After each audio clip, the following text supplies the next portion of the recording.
Welcome to the PA Books podcast. PA Books is a production of PCN, the Pennsylvania Cable Network. This program features interviews with authors of books on Pennsylvania people, history, sports, business, nature, and politics.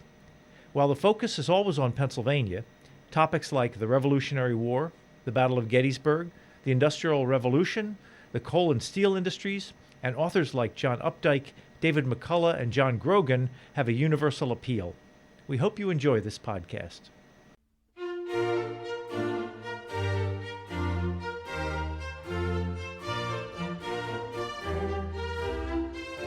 This week on PA Books, the author of A Colony Sprung from Hell, Daniel Barr. Daniel Barr, author of A Colony Sprung from Hell, Pittsburgh and the Struggle for Authority on the Western Pennsylvania Frontier. A Colony Sprung from Hell. Strong words. Well, that's a quote from Colonel Henry Bouquet, and I thought it really kind of summarized perceptions from. A lot of the book is about the reactions of the local population to outside figures and outside, especially authority figures. And I thought it really kind of summed up what the outside figures thought of this region. It becomes Pittsburgh in its, in its early formative period. Bouquet was a mercenary soldier, was with General John Forbes during the French Indian War. 1758 comes over, eventually expels the French from Fort Duquesne. Forbes returns back to Philadelphia, unfortunately dies shortly after that, and it's Bouquet who's left here, literally on the ground here in Pittsburgh, to kind of make sense of what do we do now. If you jump forward from that a few years, Fort Pitt's been built, and he's sitting in his quarters in Fort Pitt, and he really didn't like the frontier. And he writes long letters to his love interest and to friends back in Philadelphia, and he comments about, kind of the loneliness and the despondency out here.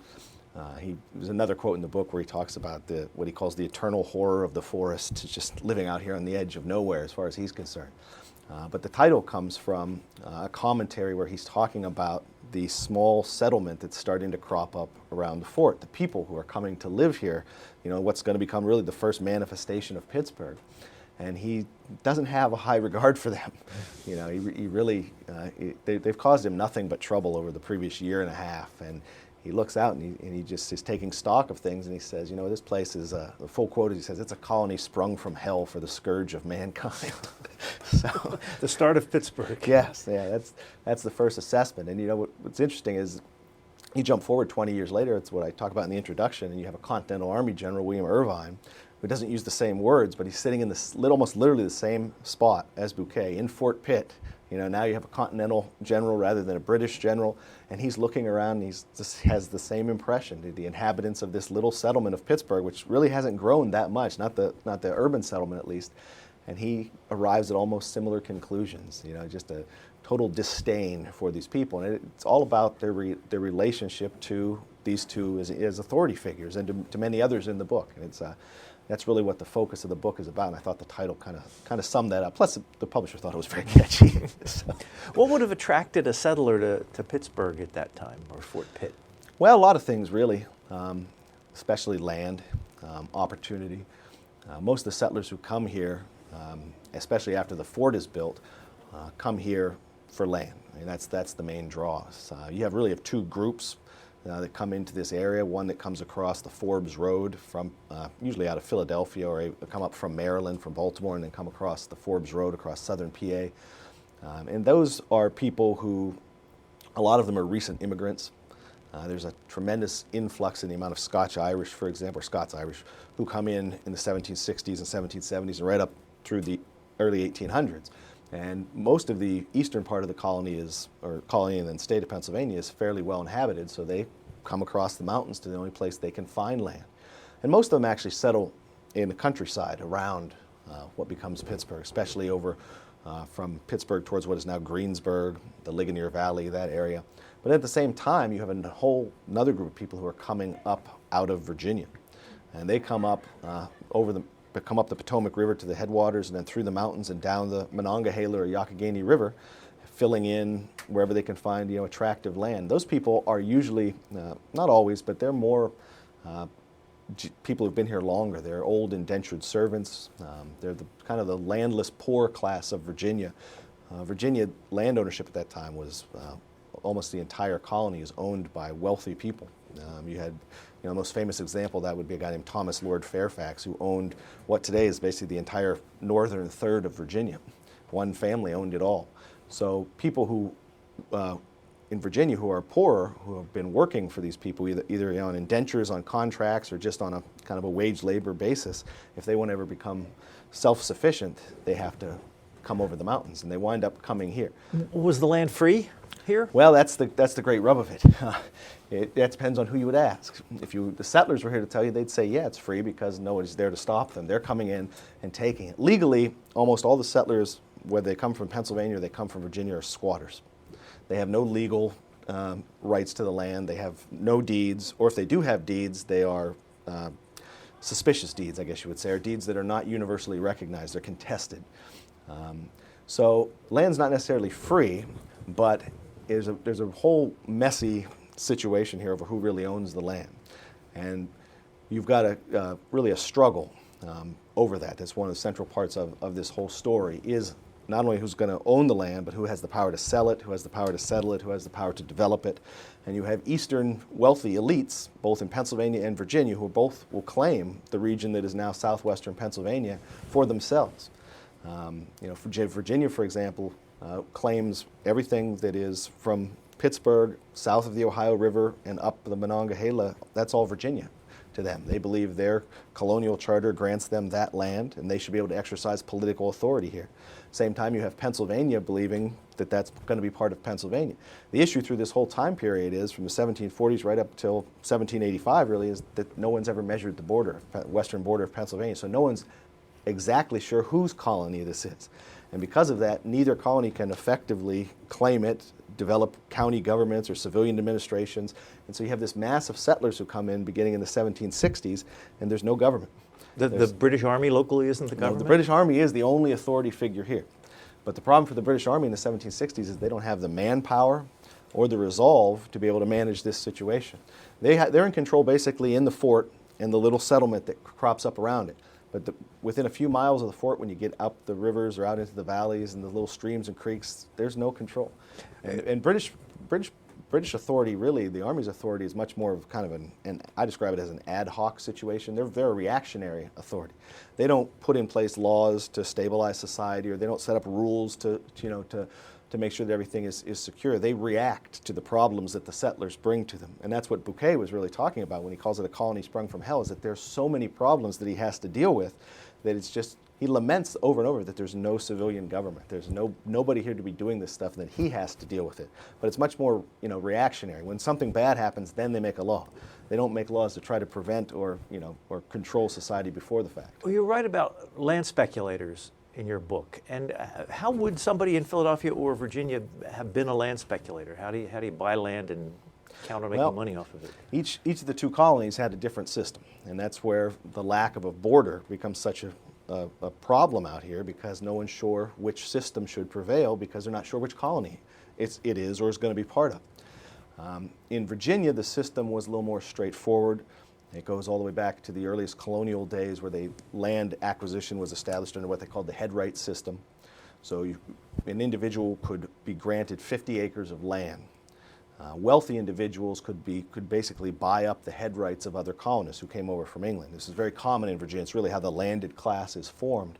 You have poor people who want to emigrate to Virginia in the early 1600s, but cannot afford to pay the cost of the passage on the ship. So you have wealthy investors, is what they really are. They will pay for large numbers of people to come over here. In exchange, they obtain their head right, their 50 acres. So a wealthy investor could obtain thousands and thousands of acres. And those people who come over, they become indentured servants. They sign away their labor for a number of years, and when their labor is up, then they're free, but they don't own any land. They don't get the because land. They gave it up to the investor, so they gradually move west, and that's a process that replicates it. Now, most of those, of course, big landowners in Virginia go into tobacco production. But when we jump way forward into the 1720s and 1730s, the worldwide market for tobacco going down. The costs is going up, the revenues are decreasing. So in Virginia, as well as some others, well, Virginia more, I guess, than the Carolinas, these wealthy landowners decide there's much more money to be made by becoming land speculators, what we think of as real estate investors. So they still grow tobacco, but rather than putting money back into land, buy more land for more tobacco, they buy land to survey it, mark it off, and sell it. George Washington was one of those. He was a major land speculator. He had obtained title in various ways to tens of thousands of acres stretching from now to what is now West Virginia right up into the region of Pittsburgh, especially along the Youghiogheny River, where he had his personal surveyor, William Crawford, lived along the Youghiogheny River and surveyed lands for Washington extensively during this time. Did the Penn family still think they owned all the land in Pennsylvania? Yep. So they would have owned around here if it was Pennsylvania? Right, yes, exactly. The Penn family actually, the difference in Virginia was you could become, as an individual, you could pursue land. In Pennsylvania, when you go back to the earliest policies there, you could not. William Penn, when he founded the colony, put in place a system whereby the proprietor, he's the owner of the entire colony, or his designated agents were the only ones who could buy land. And a private individual coming into Pennsylvania couldn't buy land. Not from the Indians. You could buy it from the Penn family, but only they controlled lands. He set that system up as a way to make money for himself. And as you get into the 1700s, that policy gradually, or that right to control land gradually is taken away, or through negotiations, really political conflicts. The Pennsylvania Assembly, the elected assembly in the colony, gains control over land acquisition. But it's still a very tightly regimented, tightly controlled process. It's much more difficult in Pennsylvania to amass large holdings of land than it is in Virginia. The system is set up really to prevent that. To not let any one individual obtain massive amounts of land. And any unincorporated lands, lands that are considered to be Indian lands that haven't been formally purchased by the colony, the first right for that is retained by the proprietor. So the children of William Penn, his sons and his grandsons by this time, would have had first claim on any new lands. And the way it worked by the time we get to the 1750s and 1760s is when land would be ceded or bought from the Indians, the Penns had the right to what were called tenths. They would send out a surveyor, and they would get 10% of whatever that new land would become theirs. And they got the first pick, the first crack. So when Pittsburgh, or this region, southwestern Pennsylvania, is formally ceded to Pennsylvania, that's not till 1768 with the Treaty of Fort Stanwix, the Penns send out a surveyor, and they lay off a big, what they call a proprietary manor. All of what is now Pittsburgh was their proprietary manor. They took the best lands for themselves first. Now the Revolution removes them. The Divestiture Act during the Revolution dissolves the Penn family of all their land holdings in Pennsylvania. But they still thought this was very much theirs. And that's a central part of, especially in the early part of the book, where you have politicians in Pennsylvania, mostly the Penn family themselves or their governors, and then governors in Virginia wrestling in the halls of power, mostly through letters and litigation, over trying to get legal recognition, both of them appealing to the British government to recognize one or the other as the rightful possessors of the region around the forks of the Ohio River. Was there ever any shooting between the Pennsylvania settlers and Virginia settlers? Yes, now, in the early days, it's mostly a political battle. But by the time you get to the era of the Revolution, especially, let me back up a bit. When you go back to a very important treaty called the Treaty of Fort Stanwix in 1768, which in the British eyes dissolves the Indian title or the Indian claim to the region around Pittsburgh. They believe the Indians have ceded it to them. They've agreed to sell it and give it up. That allows for the first time legalized settlement to open here, where you're still going to have a lot of people who come and just live on the land. They don't have a deed for it. They're still squatters. But you have people now who can legally come and legally buy and obtain land. And when you do that, you have these two factions that develop around here. One is very much a Virginia faction. They tend to inhabit the region that we today would think of as Fayette County and Washington County, kind of south of Pittsburgh. And then to the east of Pittsburgh, and what's Westmoreland County, what at that time was created as a much larger Westmoreland County, Pennsylvania, that's where Pennsylvanians come. And when the Revolution breaks out, both new states, Pennsylvania and Virginia, create county governments here that overlap one another. So they're in direct conflict with one another. They don't recognize each other's authority. And in the first 2 years of the American Revolution, for example, we're busy declaring independence on the eastern seaboard and trying to fight the British. You have Pennsylvanians and Virginians raising militia groups around here, and their first actions are against each other. And it's limited. It's not open full-scale war, but it's a series of episodes. It's a lot of arrests. Leading figures on either side are arrests, but there's shooting, there's killing.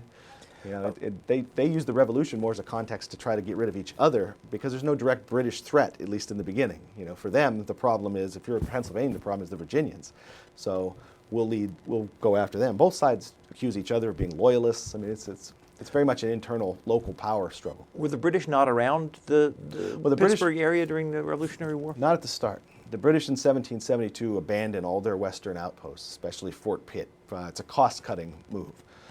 The French and Indian War, the 7 Years' War, whatever you want to refer to it as, leaves the British Empire with a massive debt from that war, and that's part, not the only reason, part of what leads to all those familiar taxes that lead, you know, indirectly or directly to the American Revolution. But out here on the frontier, what they decide is Fort Pitt was arguably the largest fort the British ever built in North America. Maintenance of the fort was extremely expensive. In the years after 1758 and, well, after 1763 especially, over the next 10 years or so, the fort largely serves just as a gathering place for Indian conferences, which are another added expense because you're expected to feed and house and provide for large numbers of Indians. And the British decide over time that it's just too much money.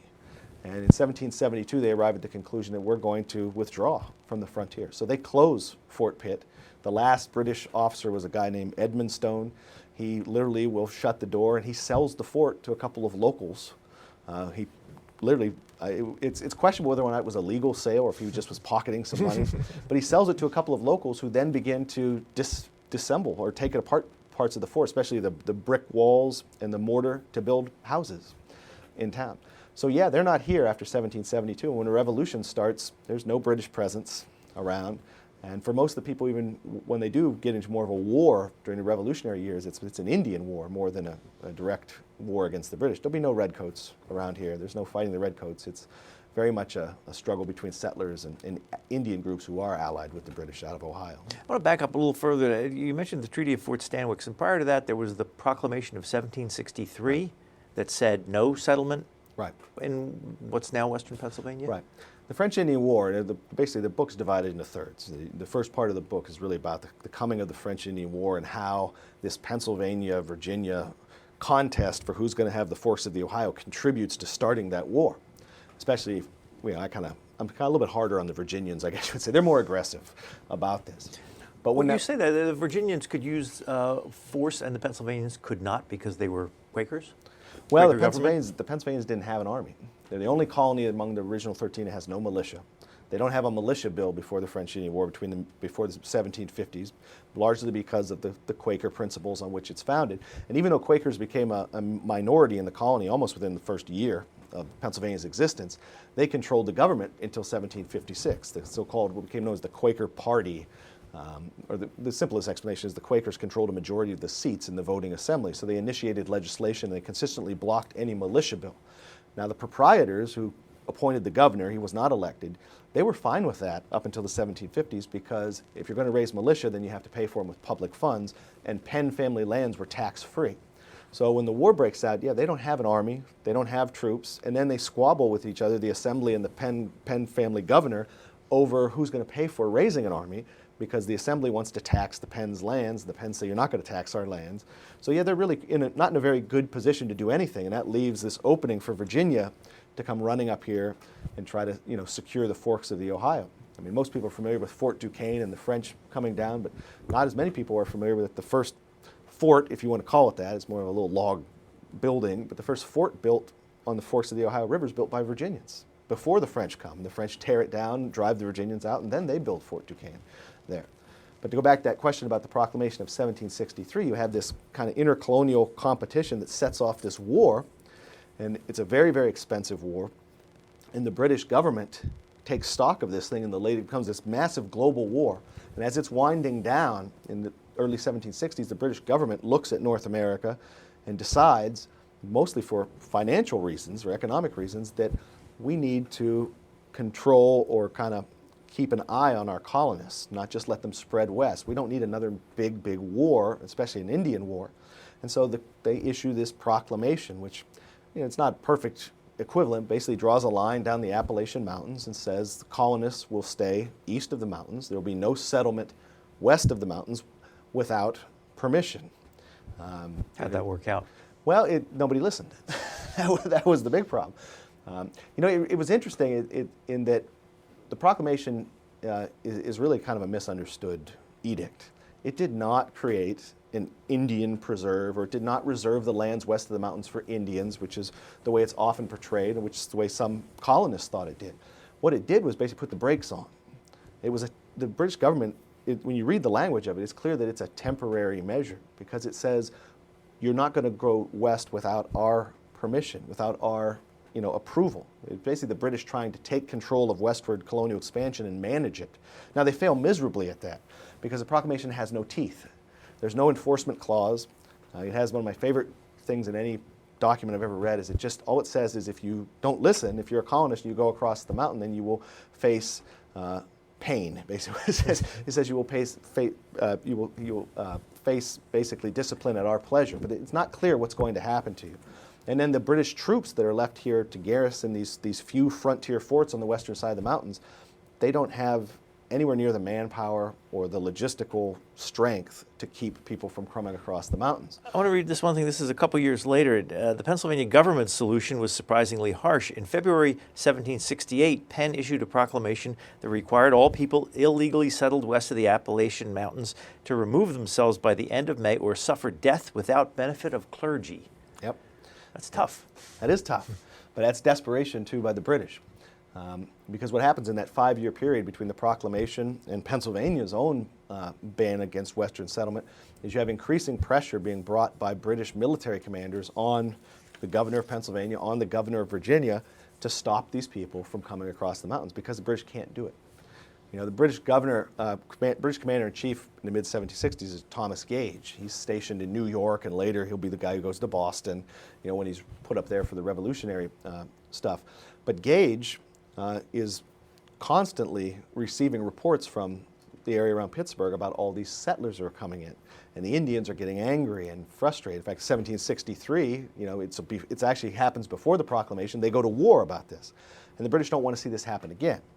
And so Gage tries to tell his commanders at Fort Pitt, well, drive them off. And they do, especially when they go up the Monongahela River to a place called Redstone Creek. They burn, huts and cabins and drive the people off. And as soon as the soldiers go back to Fort Pitt, the people come back and they rebuild. And so they put the British military puts a ton of pressure on the governments of Virginia and Pennsylvania. You stop them because they can't, and they know it. And so the Penn family, after a lot of pressure from the British Army and from the Home Administration, comes out with this, over-the-top proclamation that says, none of you can settle west of the mountains, and the penalty's death. But it does nothing either, because it's just like the proclamation of 1763. It's a paper tiger. They can't enforce it, and they can't really stop these people. They just don't have the manpower to do it. I want to read your words again. Whether they came for land or trade, most migrants avoided Pittsburgh during the proclamation era. Settling close to Pittsburgh, the seat of British authority in the region, carried the risk that the Army might militarily enforce the terms of the proclamation by forcing settlers from their homes. As a result, for several years after 1763, Pittsburgh was occupied primarily by transient Indian traders and military personnel. So if you wanted a squat, you just didn't go anywhere within sight of the fort. No, you stayed away from the forks of the Ohio River, and you settled upriver. Especially if you're Virginians, you're up where the forks of the Youghiogheny River comes into Monongahela, up that, down, geographically on a map, we're talking about south, down across what is now the West Virginia border, up through Fayette and Washington County. Pennsylvanians didn't really come any further than the Ligonier Valley.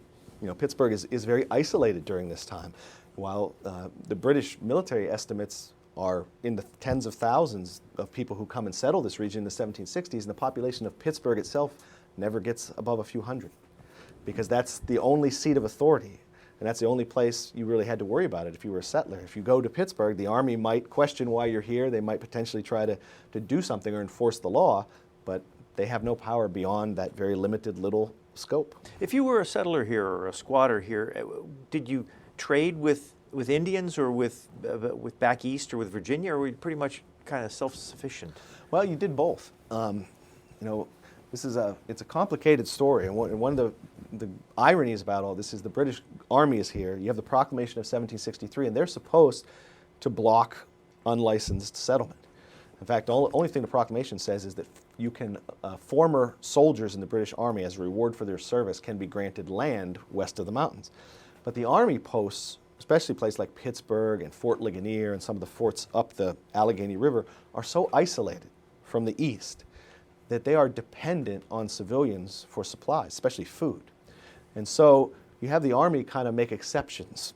Bouquet is the one who starts this whole policy. He makes exceptions to allow these people to come in and settle right around the fort as long as they hunt and provide the garrison with meat, they grow food, they can trade with, he gives them, he allows them gradually to start to trade with the Indians, even though Pennsylvania especially tries to control that to make sure only people with licenses can trade, and they try to centralize everything at a trade office in Pittsburgh.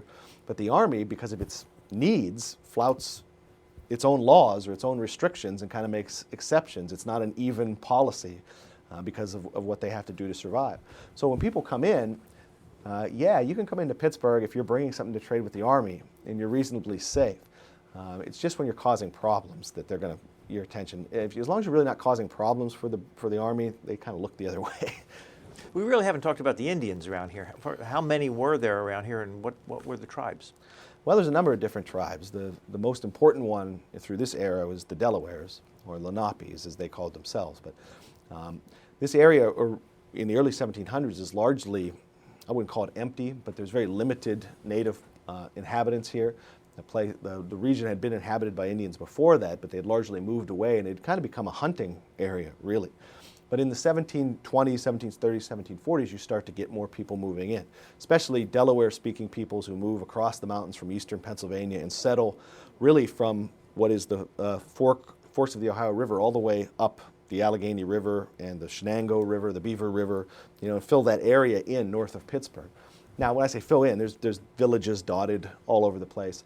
You also have some Shawnees who will come in along the southern area of Pittsburgh, and they tend to, there's a few villages around Pittsburgh, but most of those will move across what is now the West Virginia Panhandle into Ohio. And then you have another group called the Mingos, a kind of a separatist people from the Iroquois Confederacy up north who will also come down and settle, especially around what's now Wheeling, West Virginia. But you have a fairly vibrant native presence by the time you get to the 1750s. Now, the numbers are hard to tell. We're not, even there's only really two colonial estimates that you can go off of, and you're only talking maybe a total of 4,000 to 6,000 total native people living around here. But the Delawares especially, who inhabit the Allegheny River Valley, will be the most important player kind of through this entire drama because they're a split from the traditional Delaware Indian nation, who was in, of course, the original inhabitants along the Delaware River that met William Penn. The ones who come across the mountains have broken off from that original or traditional polity. They're still over in eastern Pennsylvania. And these people who come over here kind of get this determination that they're not ever going to move again. And they adopt a number of different policies to try to make sure they stay on the land. So the Delawares are the ones in the book who play the most direct role for me. It starts in the French Indian War with fighting to try to maintain their position on the land, all the way up by the time you get to the Revolution. They have a Delaware chief named White Eyes, and what's called the Treaty of Pittsburgh in 1778 has worked out a deal with negotiators from the Continental Congress for the Delawares to become the 14th American state. It's right in the treaty. They said they will become the heads of an Indian state. And that has a nice little fine print. It says, all this if Congress approves. So that treaty is signed. The Delawares ally themselves with the Americans against the British allied Indians, thinking they're going to join. They're not going to be separate. They're not trying to fight us. They're going to become us.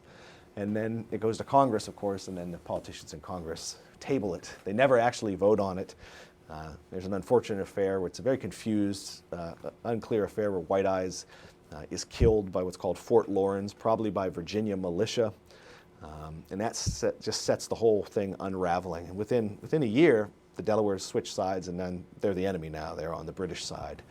How are relations with the Indians early on, between when the settlers and squatters first started to arrive? Tense. Like I said, most of the Indians who come over the mountains are refugees. They're fleeing from pressures in the east, mostly pressures on their land. The Delawares especially have developed kind of a bitter taste in their mouth for Pennsylvania because of what was called the walking purchase.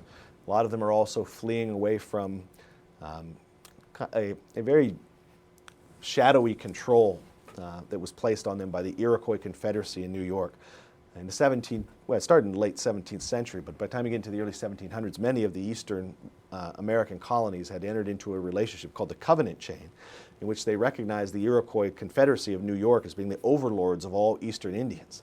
And it was a system that worked really well for both the Iroquois and the colonial governments, because if the colonial government in Pennsylvania, for example, wanted the Delawares to sell land, the Delawares would say no, or there was some controversy there, they'd bring in the Iroquois as this kind of artificial arbiter. And the Iroquois supposedly had conquered all of these other Indians at some point, so they were their masters. But it's never really been demonstrated that that was true of the Delawares. And when these Delawares who come west, I call them the Western Delawares to differentiate them from the ones who stay on the other side of the mountains, they very clearly don't recognize the Iroquois as their authority. And they come here with the idea that they're going to start over, that this is going to be a new land for them, their place where they're not going to have to deal with the Iroquois interfering, they're not going to have to deal with population pressure. So when traders are the first ones really to come over the mountains, that relationship is okay, because the Delawares are receptive of that. They need the trade, or they want the trade, but it's when land jobbers, as they called them at the time, or surveyors start to show up, such as the people working for the Ohio Company of Virginia in the late 1740s, early 1750s, that's where the Indians start to protest and say, no, you're not going to come over here. And there's a very tense relationship, especially in the early 1750s. It may have led to war, we're not sure, because into this whole mix comes the French. As the Indians are moving into this region, Pennsylvanians are starting to come over here, Virginians are starting to look at the forks of the Ohio River. That draws the interest of the French, who claim all of the Ohio watershed is theirs. They have no colonists here, but it's a part of their trading network, their trading empire, a very valuable commercial empire. They don't want anybody coming in here and interfering with this, especially not British colonists, because they're able to trade with the Indians. The goods that the British colonists are able to provide the Indians are of a better quality and are cheaper than French goods. So they're a major competitor, or potential competitor for the French. So, on multiple occasions, first in 1748 and then right up to 1753, they send a gradually increasing military presence into the region, and that tips the whole thing up. The French come down, especially in 1753, they start to build those line of forts, and the whole French-Indian War, begins. Was there much fighting around here during the French-Indian War that involved French, or was it Indians against the It's settlers? Mostly Indians. I mean, you have the early stage battles. When the French come down the Allegheny River, they invade what becomes Western Pennsylvania in 1753, and they start to build from Fort Presque Isle up in what is now Erie. They gradually come down and start to build a line of 4 forts. Now, it's not until the spring of 1754 that they arrive at the forks of the Ohio River, where they'll build their largest structure, Fort Duquesne, which is still relatively small, but the biggest one the French will build.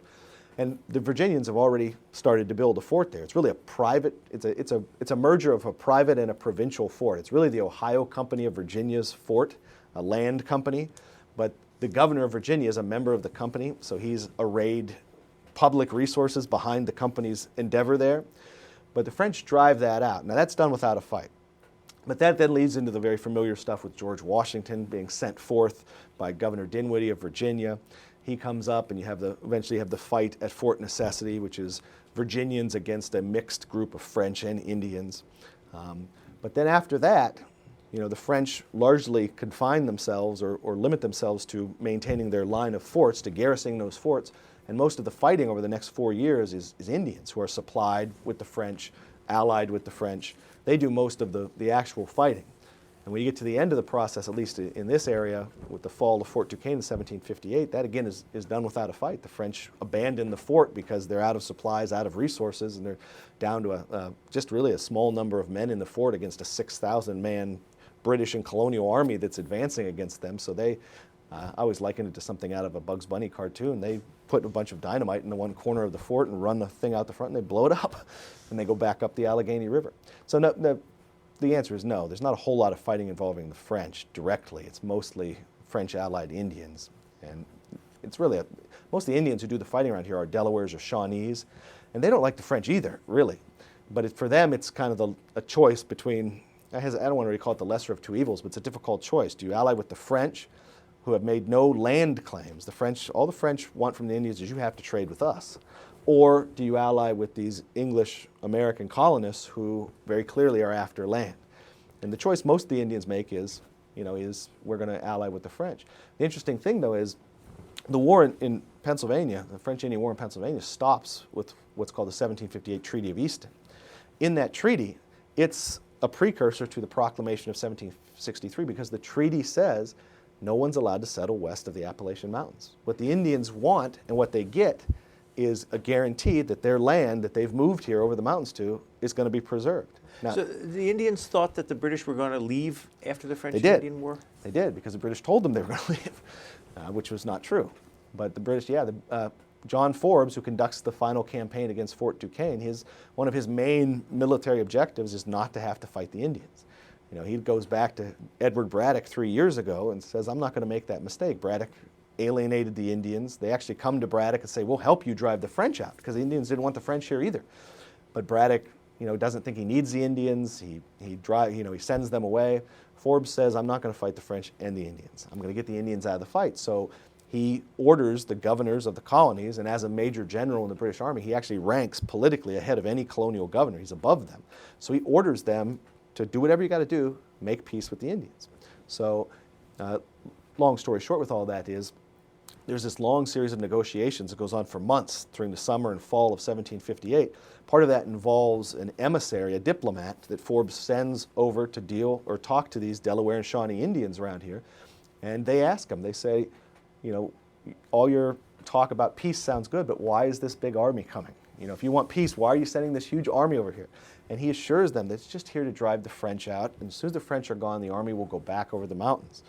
Well, the French are driven out, they leave, and the army doesn't go back over the mountains. In fact, they leave a smaller force here to kind of hold the point of the Ohio River, or the force of the Ohio River through the winter of 1758 into 1759. But then it's not long after that they start building Fort Pitt, which, as I mentioned earlier, becomes the largest colonial fortification they build in North America. It's pretty clear to the Indians they're not going anywhere, and it's only a short time from there to 1763 when you have the larger conflict known as Pontiac's Rebellion, where the Indians attack again and try to drive them out of that fort and try to drive them out of this region altogether. When did the Indian raids on the settlers start? After Braddock's defeat. Yeah, after Braddock is defeated in 1755, most of the Indians who lived in this region kind of stayed out of that fight. Older accounts of Braddock's defeat thought that Delawares and Shawnees must have been there with the French to defeat Braddock's army. But that's not really the case. The French, when they came down, brought a large number of Great Lakes Indians who had been traditionally allied with the French for long periods of time, came with them. And those were the Indians that participated in that so-called Battle of the Monongahela in 1755, where Braddock is spectacularly defeated. And it's after that the local Indians were kind of sitting on the fence. They don't really like the French. They're not real happy with what's going on with these English colonists. That's when they have to make that decision. Do we side with the French? Do we side with the British? And they side with the French. And they then begin this wide-scale series of raids that goes on for the next 3.5 years. And in some cases pushes the frontiers of Pennsylvania back 100 or more miles. There's refuge. We don't think of this in our history. There are refugee camps that are opened up outside of basically the Philadelphia metro area for people who have been pushed and fled off the frontiers. What happened to the people who stayed? And once the British did leave Fort Pitt, we talked about that earlier. What happened eventually. to the people around here when the British finally left? Well, or had the fighting settled down? No, the fighting that I'm referring to there only went on until 1758. When Forbes comes across and Fort Duquesne is abandoned, the Indians make peace because they get what they want at that time.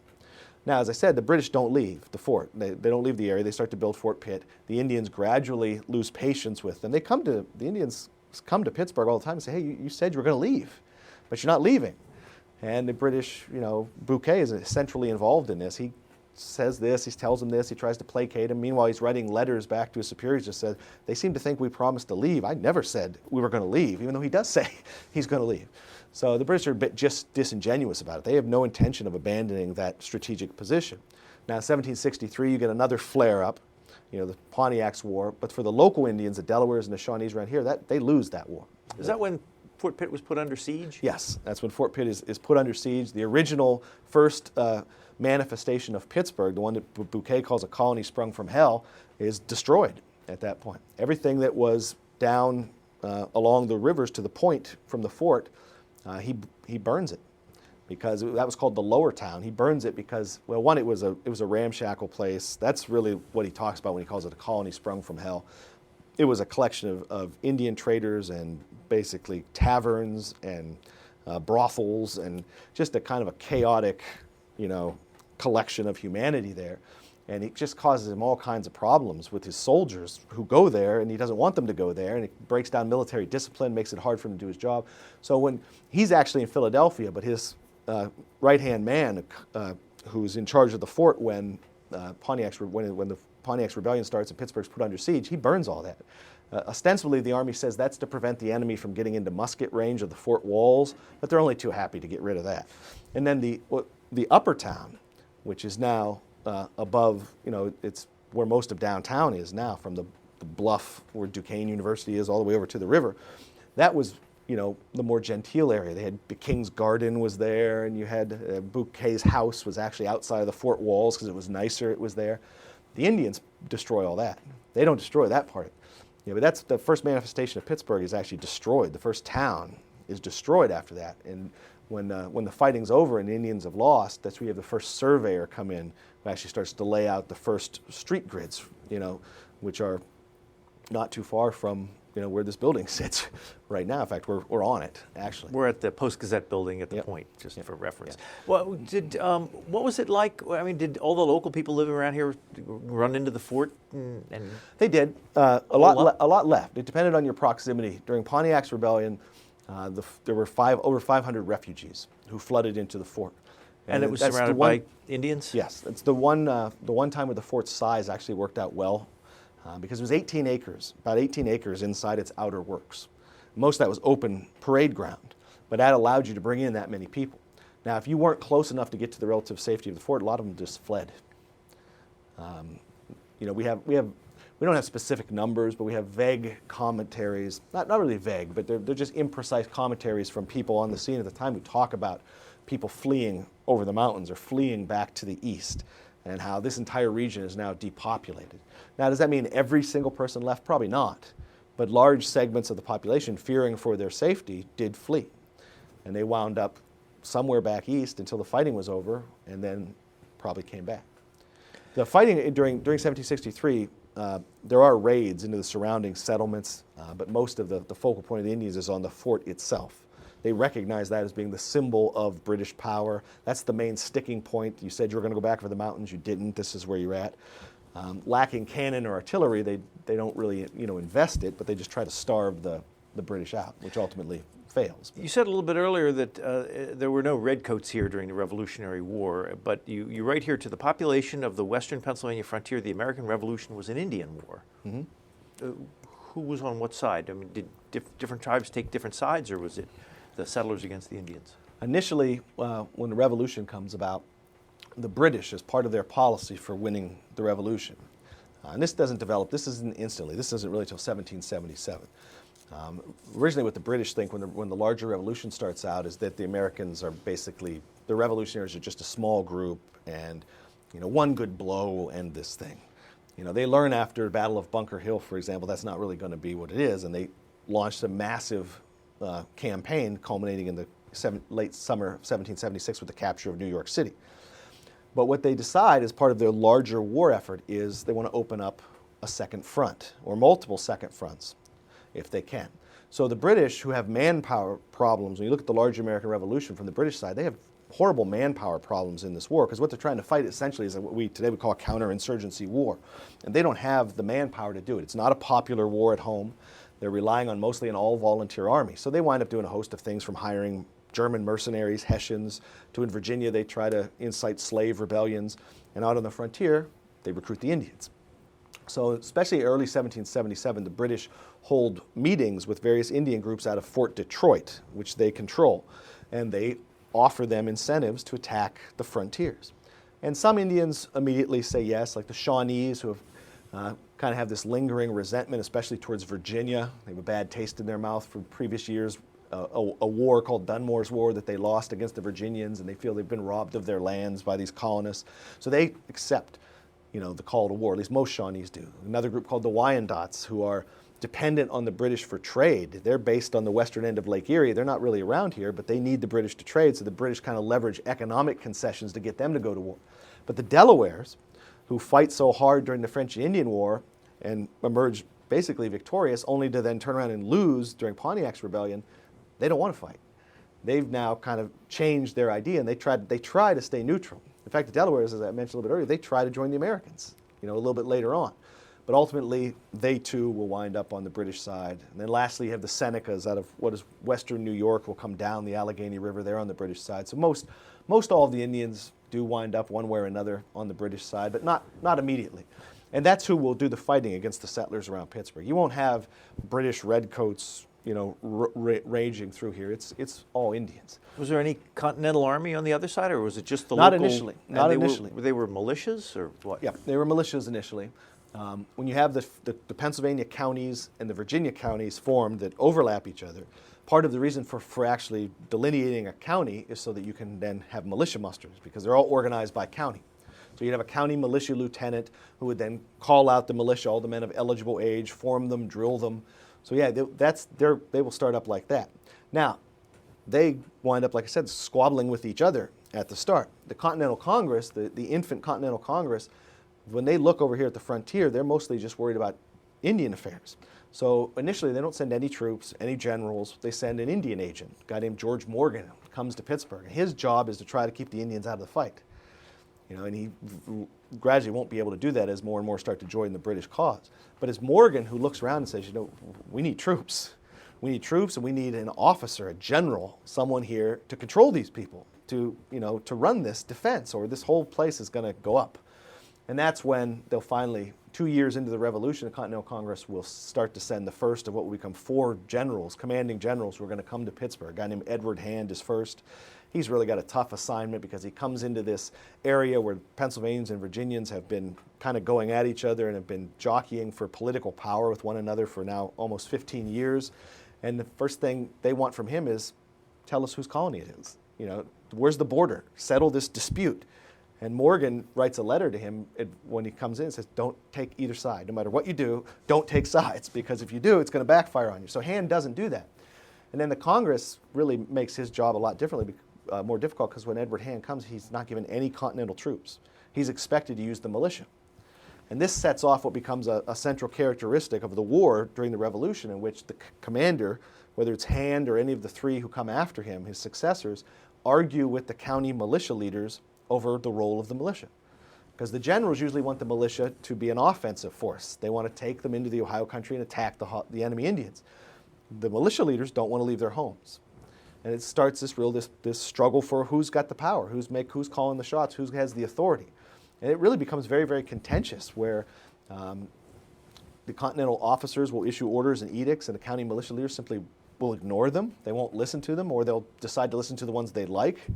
And then you have campaigns against the Indians that are it'd be comical if they weren't military, where one side will launch its own campaign independent of the chain of command, and another will do it. If the Virginians have a little bit of success, and the Pennsylvanians, we can't let them get a march on us. We have to attack too. But it's a sordid, chaotic affair, and the ultimate sad end of the story is it renders the ability to defend the region almost irrelevant, almost impossible. Who's your favorite character that you came across in this book? Well, that's an interesting question. It's probably, there's a couple, really. I guess you can pick more than one. On the British side, I like Bouquet. He's really a very interesting commentator. When you really start to read in his letters, and he's easier to get a grasp of because a lot of his writings have been preserved. There's a big 6-volume set of his letters. And beyond that, there's a whole nother smaller series that's older. So there's just a ton of stuff that you can go through that he wrote that's still around.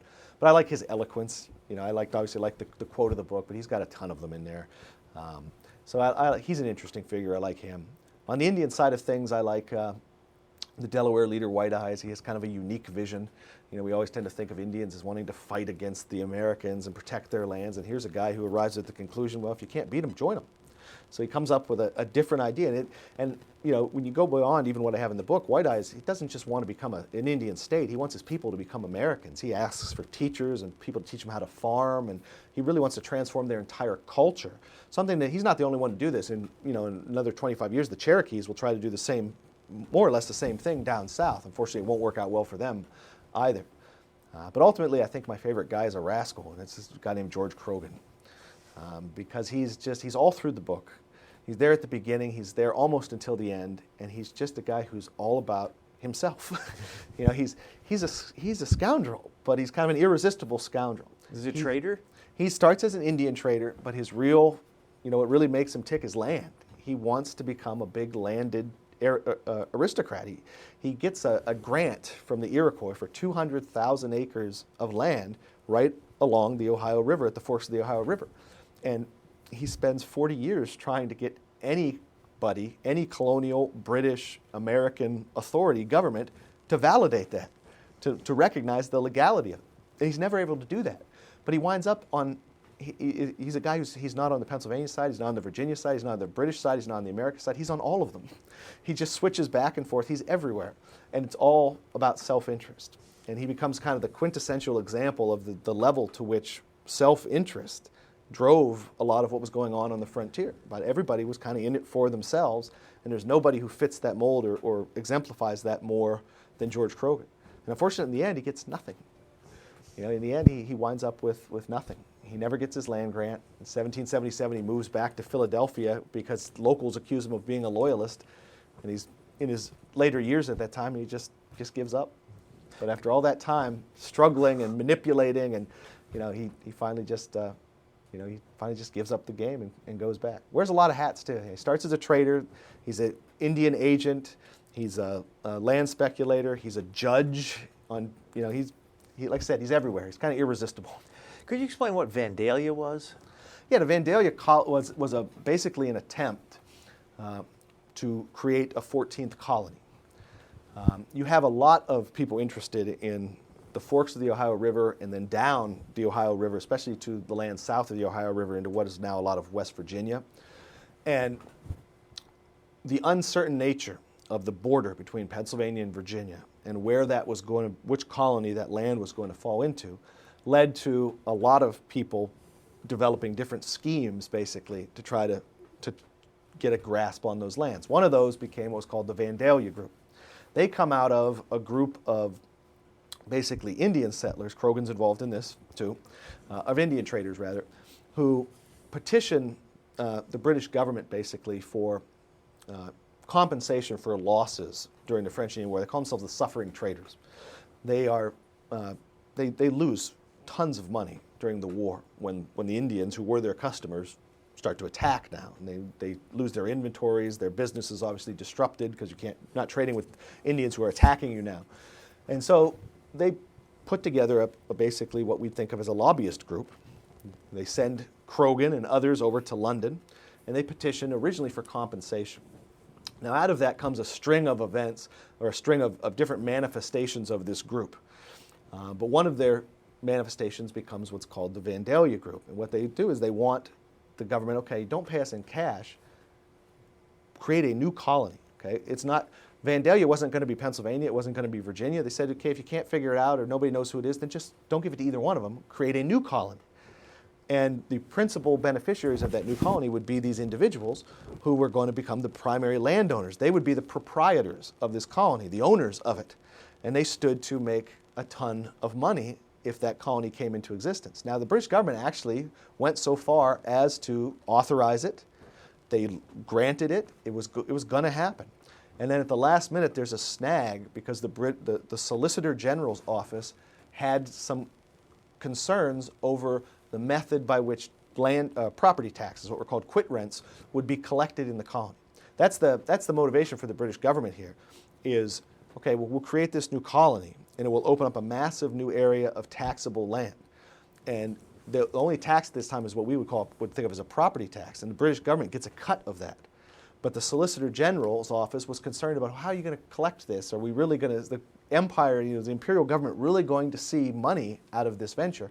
And it stalled the thing until the revolution started. And when the revolution started, then Vandalia just disappears. Well, you conclude your book, and we only have a couple minutes left. It's saying what endured was among the settlers around southwestern Pennsylvania and around Pittsburgh was an attachment to local autonomy and personal liberty, albeit one that was founded on the settlers' distrust of distant authority and hatred of Indians. Now, when it was finally decided that this was going to be part of Pennsylvania, the southwestern Pittsburgh area, how did Pennsylvania go about trying to establish themselves here? How did that go down? Well, when Pennsylvania and Virginia finally settled the boundary issue in 1780, the way in which Pennsylvania extended its authority, its legitimacy, was to create new counties. Westmoreland County at that time actually encompassed everything until you ran into the border of Pennsylvania. So it would have been what is now Allegheny and Washington and Fayette, the whole southwestern corner of the state. Well, once they worked out the border with Virginia, Pennsylvania started to create new counties. They created Washington. They created Fayette County, which is named after the Marquis de Lafayette. They created Allegheny County. And as they did that, they ran into a whole host of problems with people who were Virginians, who didn't want to be living under Pennsylvania authority. And so part of what comes out of this kind of a political culture that I try to outline in this region is that these people have been out here for so long on their own with no civilian government or with no uncontested civilian government. I mean, when you have two civilian governments both trying to exercise authority, you might as well have none because neither one really is legitimate. So these people have learned to do things on their own. They've learned to take matters into their own hands. And as now you finally have the advancement of, or the erection of civilian institutions and courts and tax collectors and militia roles, it was fraught with a lot of difficulty because these people had developed their own understandings of how things were going to be done. And a lot of it was based on the idea that governments, especially to what to them was faraway governments over the mountains in Philadelphia or Williamsburg or wherever, didn't care about them. You have almost a reverse story. In the traditional narrative of the American Revolution, we talk about Americans rebelling against what they perceived to be as a tyrannical government in London who was stepping on their rights. What you have for these people living on the upper side of the mountains is they're upset because there is no government. They don't think they're being protected, especially from Indians who have been off and on now for almost 40 years. They've been fighting Indians and losing for the most part. And so they are very upset about what they want is stability, they want security, and they don't trust government. They don't think government has their best interests in heart because the only contact with any kind of government authority they've had has either been a repressive kind, military authority who's reacting to them, or these wealthy schemers who are trying to take the land up. So they don't have a very amicable relationship with government. They have this distrust is the simplest word, and that's what I use in the book. This distrust, this kind of fear of local government, and they develop very much their own kind of inward-looking parochial worldview in which if government comes in and says we're going to do this and that's what the locals want, they'll accept it. But if government comes in and says we're going to do this, this, or that, and it's not what the locals want, they're not going to accept it. They're going to rebel against it. And the end of the book is the Whiskey Rebellion. And a lot of books have been written on the Whiskey Rebellion as their standalone books, and that's fine because you could study it that way. But sometimes they paint it as its own separate manifestation, a unique thing. And I think it's actually something that's tied into all this stuff that comes before it. I don't think you can separate it out. Well, there's a lot in your book that we will not get time to talk about because we're out of time. But you're a teacher? I am. I teach at Robert Morris University. History? History, yes, history professor. Our guest has been Daniel Barr. He is the author of this book, A Colony Sprung from Hell, Pittsburgh and the Struggle for Authority on the Western Frontier. Thank you very much. Thank you. You've been listening to a podcast of PA Books, a production of PCN, the Pennsylvania Cable Network. We'd like to hear from you.